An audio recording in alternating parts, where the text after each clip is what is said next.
Okay, so like I said in this tutorial, we're going to be looking at game object collision with the enemy. And so now that we have our sword, we want to be able to collide with this enemy.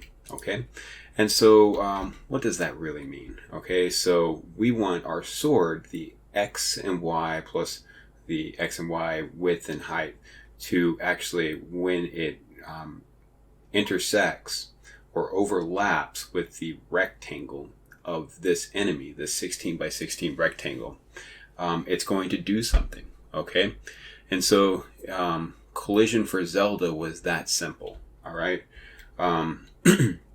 there wasn't much to it. So let's go ahead and get to it. All right, so the very first thing we want to do is we want to look at game object collision. And so let's see here. Game object collision right here. Right now we are checking for link, and we don't have much else going on here. Okay, but we are going to add to that. Okay, so the first thing we want to do is add probably a new variable, and or maybe two. And so right now we just have XY object is link, and so we want maybe one that says is sword, and we will also need a direction. Okay, and that's going to be important because when we hit an enemy and it needs to bounce or move out of our way because we hit it, it needs to know what direction we're hitting from, so it knows which direction to move towards. And so that's what that is going to be doing right there. Okay, and so what we want to do is we want to come down, and so we're going to come down and make an else statement. So right now it's either link that needs to collide, or it is a single sword. And in fact, it's the melee sword. It's not the sword that's going to be flying through the air. We're going to have another flag for that.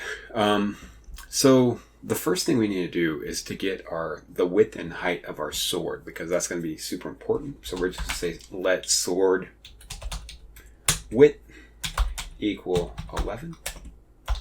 Let sword height equal to 3. Now, if you think about this, it's going to be different if it's up and down and left and right, because they get flipped. All right, so what we want to do is we want to see if the last button press was up or down. So last button press is equal to up, or last button pressed is equal to down. And if that's the case, then we're just going to say sword W is equal to 3, and sword height is equal to 11. Okay, they get flipped. All right, and so what we want to do here is we want to loop through, iterate through all those objects. So we're just going to say for let I is equal to 0, I is less than objects.length, I plus plus. And so what we want to do is, I guess we didn't really need direction because we're just using last button pressed here. So maybe we save direction, because last button pressed is global. We can just no.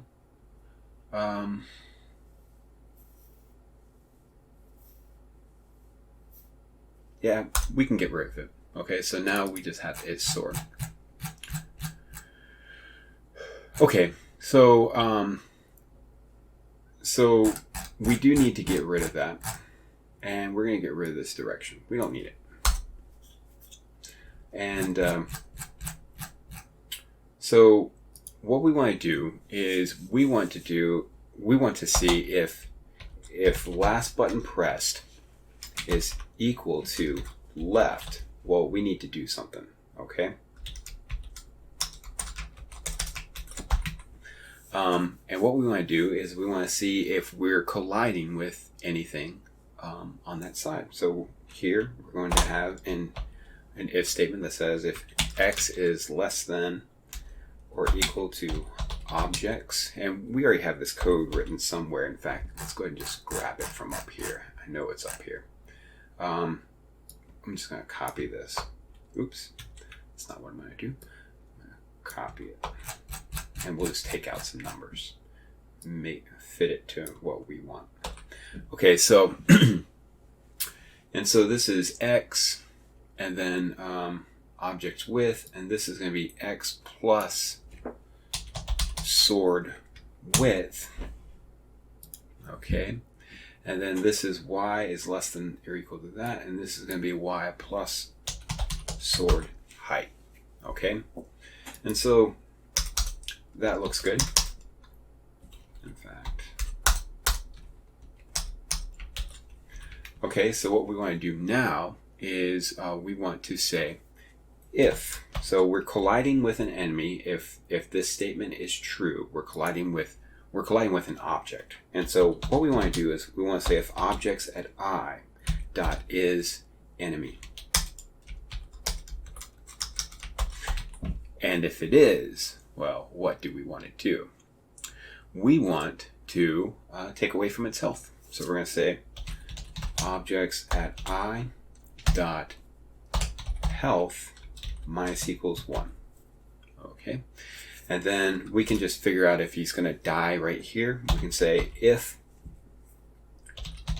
objects at I dot health is less than or equal to 0. We're going to say play sound. Right now, we're not going to actually make him die because we want him to bounce before he dies. But we're just going to play this sound that is saying, oh, you have died, okay? Or you have been hurt a lot. And so this is at sounds and Legend of Zelda, enemy, die, dot wave. Okay. And then else. If they didn't die, they got hit at least. And so we're just going to take this, copy, paste, and this is going to be enemy hit. Okay, and so that is pretty much it for the left button. Okay, so what we want to do now is we want to do the right button. Okay, and so it is just going to be this copied, and we need to change some numbers. That's it. So we're going to change this to right. And down here, we are going to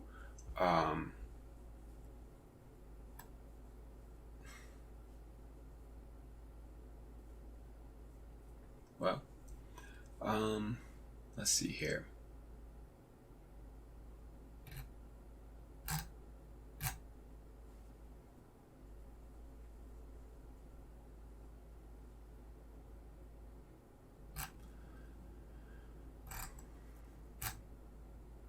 So actually, let's just say, I don't know if we need to do this, honestly. Let's go ahead and get rid of it. And we're going to see what it does at the end. Okay, so I'm partially coding this with code that I have written to the side. But I'm also, thinking as I'm doing this, and I'm like, well, maybe there's a better way. And so let's just see where this ends up. Okay, it is game object collision. Okay, and so here, this does all of what we want it to do. It changes our up and down and stuff like that. And so all we really need to do is we're passing in the X and Y of the location of our sword, and that does all the work, the heavy lifting right there. We don't need to do anything additional with that, okay? And because of that, we can just make the call. We can just we don't have a lot, we don't need to do a lot of if it is left or right, up, down, whatever. That's going to be when we call the function, we're going to make those adjustments to the code, okay? And so that's going to be up here when we actually attack. And there are some minor adjustments that we have to make to the X and Y of the swords and such. And so here we are attacking.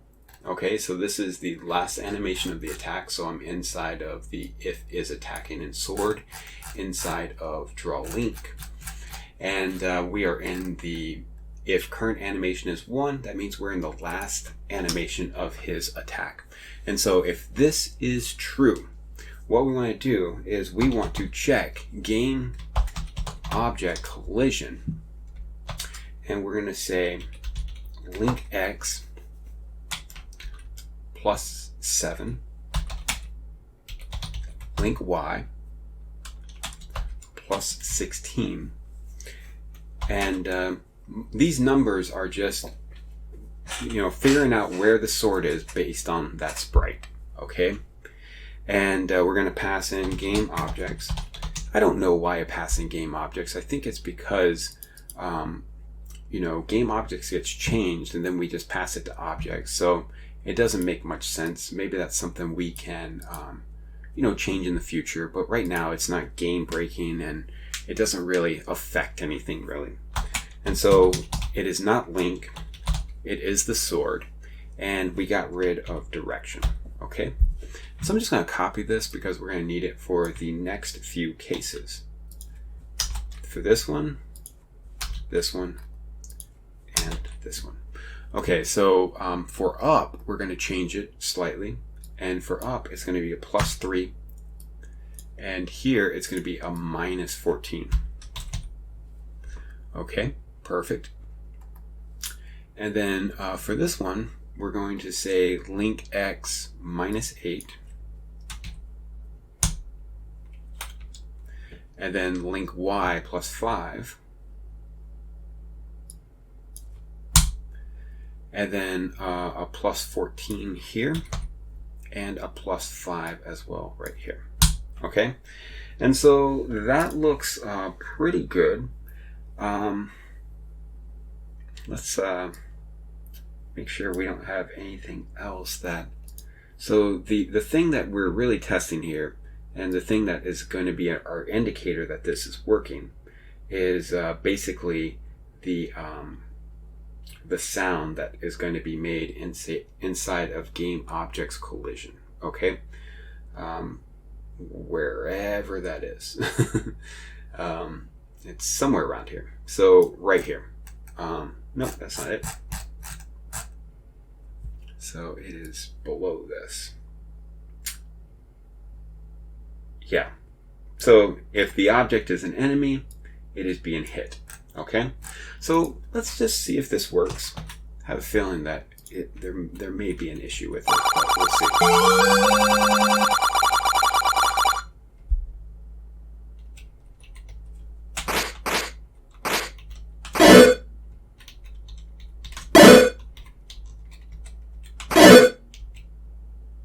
Okay, perfect. We're getting great collision, and if you want, you can double check to make sure that it is perfectly fine, and so there should be no collision when you're barely missing him up here and on the sides, and it seems to work really, really well. Okay, and so now the next steps forward is going to be making him die, making him bounce, move him around, and then making him die, and then making him drop objects or have a chance of dropping objects onto the game map. And so that's going to be coming in the next 2 videos. And then we're going to go from there. Maybe we're going to have link attack.